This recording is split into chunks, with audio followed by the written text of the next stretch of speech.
नमस्कार मित्रांनो. मी चैतन्य म्हात्रे तुमचं पुन्हा एकदा स्वागत करतोय आपल्या YouTube चॅनलवर ज्याचं नाव आहे ॲब्सोल्यूट सिनेमा. मित्रांनो, मागच्या व्हिडिओमध्ये आपण शोले आणि आनंद या दोन चित्रपटांविषयीचे अननोन फॅक्ट्स आणि माहिती जाणून घेतली होती. ते व्हिडिओ तुम्ही अजूनही पाहिला नसाल तर या व्हिडिओच्या डिस्क्रिप्शन बॉक्समध्ये आम्ही त्या व्हिडिओच्या लिंक्स अटॅच करत आहोत. ते व्हिडिओ नक्की बघा आणि तुमचा अभिप्राय आमच्यापर्यंत नक्की पोहोचवा. मित्रांनो, 2025 हे वर्ष ना कमबॅक्सचं किंवा नवीन गोष्टींचं ओळखलं जातं. आता ते कसं? तर 12 वर्षांनंतर आपल्या पुरुष क्रिकेट संघानं चॅम्पियन्स ट्रॉफी जिंकणं असो किंवा IPLच्या 18 वर्षांच्या इतिहासात एकदाच का होईना RCBनं फायनल जिंकणं असो किंवा आत्ताच नोव्हेंबरमध्ये आपल्या महिला क्रिकेट संघानं पहिल्यांदा वर्ल्ड कप जिंकणं असो. अशा कित्येक चांगल्या गोष्टी या वर्षात झाल्या. त्याचबरोबर अनेक कलाकारांनी या वर्षात पुनरागमन केलं. त्यातलं चर्चेतलं नाव म्हणजे अक्षय खन्ना. अक्षय खन्ना यांनी छावा या चित्रपटात औरंगजेबाची एक अविस्मरणीय भूमिका साकारली होती. त्याचबरोबर आता काही दिवसांपूर्वी धुरंधर या चित्रपटाचा ट्रेलर रिलीज झाला, ज्यामध्ये अक्षय खन्ना यांच्या लुकविषयी आणि त्यांच्या भूमिकेविषयी खूप चर्चा होती. पण त्यांना ही प्रसिद्धी आणि चर्चा आत्ताच का बरं मिळते? बरं, हे फक्त अक्षय खन्ना नाही तर 2023ला जेव्हा ॲनिमल चित्रपट आला तेव्हा बॉबी देओल आणि आत्ता द बॅड्स ऑफ बॉलिवूडमध्ये त्यांनी साकारलेली भूमिका ही खूप प्रसिद्धीच आली. पण ही प्रसिद्धी त्यांना आत्ताच का मिळते? याचा अर्थ त्यांनी आधी काही वाईट कामं केलेली का? तर नाही. कदाचित आपणच प्रेक्षक म्हणून कुठेतरी त्यांना अप्रिशिएट करायला कमी पडलो असू. आणि आज आपण अशाच एका कलाकाराच्या कलाकृतीबद्दल बोलणार आहोत. आणि ती कलाकृती म्हणजे 1957 साली आलेला गुरुदत्त यांचा प्यासा हा चित्रपट. मित्रांनो, प्यासा हा केवळ एक चित्रपट नव्हता, तर ती एका कवीच्या जखमांची, समाजाच्या दांभिकतेची आणि प्रेमाच्या उद्धाराची आत्मिक कथा होती. मित्रांनो, सर्वप्रथम गुरुदत्त यांच्या मनात हा विषय पूर्णतः वेगळा होता बरं का. प्यासाविषयी भारतीय समाजातील भुकेवर आधारित होता. मग गुरुदत्त यांनी लिहिलेली पहिली स्क्रिप्ट ही भूक, दारिद्र्य आणि रेशनाच्या रांगेत करावी लागणारी धडपड याविषयी हा चित्रपट होता. त्यानंतर खूप विचार विनिमय करून त्यांनी या कथेचं रूपांतर एका कवीच्या अस्तित्वाच्या शोधातल्या संघर्षात केलं. जेव्हा हा चित्रपट रिलीज झाला तेव्हा हा फ्लॉप ठरला. त्या प्रेक्षकांनी त्याला खूप डार्क किंवा खूप गंभीर म्हणून नाकारलं. पण त्याच वेळेला परदेशी समीक्षकांनी मात्र त्याला मास्टरपीस म्हटलं. इतकं की UKच्या साईट अँड साऊंड व फ्रान्सच्या सिनेमॅटिक क्यूने त्याला सर्वोत्तम 100 चित्रपटांमध्ये समाविष्ट केलं. आता या चित्रपटाची थीम होती कलाकार विरुद्ध समाज. यासाठी गुरुदत्त यांनी 4 स्तंभांचा वापर केला: वेदना, अदृश्यता, दांभिकता आणि उद्धार.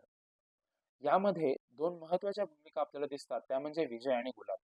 या भूमिका पहिले राज कपूर आणि मधुबाला यांनी साकाराव्या असं गुरुदत्त यांना वाटत होतं. पण त्यांच्यामध्ये काही तणाव वाढले आणि म्हणून विजय ही भूमिका स्वतः गुरुदत्त यांनी केली आणि गुलाब ही भूमिका वहिदा रेहमान यांनी केली.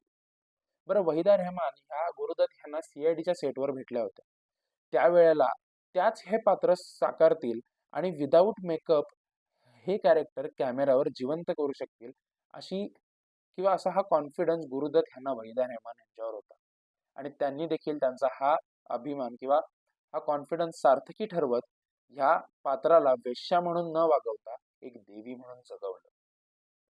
आणि या सिनेमातील सगळ्यात मास्टरपीस किंवा एक महत्वाचा घटक म्हणजे या सिनेमाची सिनेमॅटोग्राफी, जी केली होती VK मूर्ती यांनी. VK मूर्ती यांच्या सिनेमॅटोग्राफीचा एक वेगळाच अनुभव आहे. आता तो कसा? तर VK मूर्ती यांनी प्रकाश योजनेत जर्मन एक्सप्रेनिझमची शैली वापरली. विजयच्या अंतर्मनातील अंधार दाखवण्यासाठी शॅडो हेवी फ्रेमिंग, गुलाब दाखवताना सॉफ्ट डिफ्यूज लाइटिंग आणि त्याचबरोबर ब्लॅक वेल्वेट पेपरचा वापर करून प्रकाश नियंत्रित करणं, या सगळ्या गोष्टी केल्या होत्या. त्याचबरोबर या चित्रपटात ना बरेचसे सिम्बॉलिझम्स होते. त्यातलं एक काही महत्वाचे सिम्बॉलिझम्स म्हणजे विजयची कविता जाळली जाते, म्हणजेच समाजात कलाकाराला कसं जाळलं जातं आणि डावललं जातं ह्याचं रिप्रेझेंटेशन होतं. शेवटी विजयची मूळ वही गुलाब वाचते, म्हणजेच काय, कलाकाराला एकच व्यक्ती समजून घेऊ शकते, समाज नाही. कलाकाराला एक दर्दी रसिक जाणून घेऊ शकतो, गर्दी नाही. मग या सिनेमाचे ना 3 कट्स हे गुरुदत्त यांच्या मनात होते. आता ते कोणते कोणते? तर पहिला म्हणजे विजय स्वतः परततो, विजय आत्महत्या करतो किंवा विजय आणि गुलाब हे दोघंही समाज सोडून निघून जातात. तिसरा एंडिंग हे गुरुदत्त यांच्या तत्वज्ञानाशी जुळणारं होतं, म्हणून त्यांनी ते निवडलं. या सिनेमातील एक सर्वात सुंदर क्लोजअप हा सिनेमॅटोग्राफीच्या इतिहासातील एक सुंदर क्लोजअप मानला जातो. आता तो कोणता? तर गुलाब विजयच्या कवितेचं वाचन करत असते, त्याचा एक क्लोजअप लागलाय आणि यात कोणताही आर्टिफिशियल फील लाईट नव्हता, तर तो केवळ एक खिडकीतून येणारा नॅचरल बीम लाईट होता. किती सुंदर आहे ना. याचबरोबर चित्रपटातील गाणी देखील हिट ठरली किंवा चित्रपटाला एक वेगळं स्वरूप देण्याचं काम हे या चित्रपटातील गाण्यांनी केलं. आता ते कसं, तर या चित्रपटात 2 गाणी होती. जिन्हें नाज है हिंद पर आणि ये दुनिया अगर मिल भी जाए तो क्या है. जिन्हें नाज है हिंद पर हे गाणं मूळतः आत्ता जेवढं आहे त्याच्यात 2 पट जास्त होतं. मग या गाण्यातील स्लम, ब्रॉथल दृश्य हे ह्यांचं शूटिंग हे प्रचंड मोठ्या प्रमाणावर किंवा खऱ्या सेट्सवर जाऊन केलं गेलं होतं. मग सेन्सॉर बोर्डने यातला बराच भाग अतिवास्तववादी किंवा असभ्य म्हणून कापला होता. आजही मूळ फुटेज उपलब्ध नाहीये. ते हरवलंय असं मानलं जातं. यूं ही कोई मिल गया हे गाणं आधी दुसऱ्या चित्रपटासाठी होणार होतं.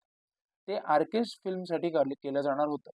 पण मग सचिन देव बर्मन यांनी ती ट्यून गुरुदत्त यांना ऐकवली आणि गुरुदत्त ही ट्यून ऐकता लगेच म्हणाले, ही माझ्या आत्म्याची धून आहे. हे माझ्या प्यासासाठीच आहे. आणि मग त्यानंतर या चित्रपटाचा क्लायमॅक्स आपल्याला खूप आवडतो. जर तुम्ही हा क्लायमॅक्स बघितला असेल, तर तुम्हाला जाणवतं की चर्चमध्ये हा सीन शूट झाला आहे.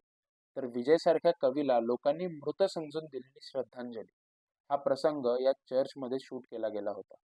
कारण गुरुदत्त यांचं असं म्हणणं होतं की हिंदू, ख्रिश्चन, मुसलमान अशी कोणतीच ओळख त्यांना या कलाकाराला द्यायची नव्हती. जी आत्ताच्या काळात आपण विचार केला तर किती खोल बाब ही त्यांनी त्या काळीच मांडलं होतं, की कलाकाराला कोणतीच जात नसते किंवा कोणताही पंथ नसतो. कलाकार हा फक्त त्याच्या कलेमुळे ओळखला जातो. खरं तर प्यासा हा चित्रपट त्या काळी अप्रिशिएट न होण्यामागचं कारण आज आपल्याला कळतंय. अशा लोकांना प्रसिद्धी मिळते ज्यांना कलेविषयी काहीच आत्मीयता नाहीये किंवा टॅलेंट नावाचा प्रकारच त्यांच्यात नाही.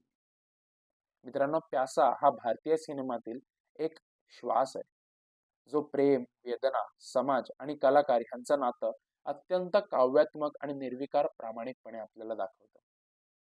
प्यासाचा गाभा अगदी एका ओळीत सांगायचा झाला तर समाजाला कलाकाराची गरज आहे, पण त्याच्या वेदना समजण्याची ताकद नाही. हा चित्रपट पाहणं म्हणजे एका भावनात्मक आरसा पाहण्यासारखं आहे, ज्यामध्ये समाजही दिसतो आणि आपण. तर मित्रांनो, कसा वाटला तुम्हाला गुरुदत्त यांचा प्यासा या चित्रपटातील प्रवास? हा प्रवास केवळ एका चित्रपटापुरता मर्यादित नाही राहत, तर कागज के फूल, CID, मिस्टर अँड मिसेस 55 यांसारख्या अनेक सिनेमांचा आहे. आणि जर तो तुम्हाला जाणून घ्यायचा असेल, तुमची इच्छा असेल, तर या चॅनलला सबस्क्राईब करा. व्हिडिओ आवडला असेल तर व्हिडिओला लाईक करा, शेअर करा तुमच्या सिनेमाप्रेमी मित्रांपर्यंत आणि कमेंट बॉक्समध्ये सांगा की तुम्हाला अजून कोणत्या कोणत्या चित्रपटांविषयीचे अननोन फॅक्ट्स आणि माहिती जाणून घ्यायची आहे. पर्यंत छान छान सिनेमे बघत राहा, आपल्या मित्रांना दाखवत राहा, जेणेकरून त्यांना आणि तुम्हालाही कळेल व्हॉट इज ॲब्सोल्यूट सिनेमा.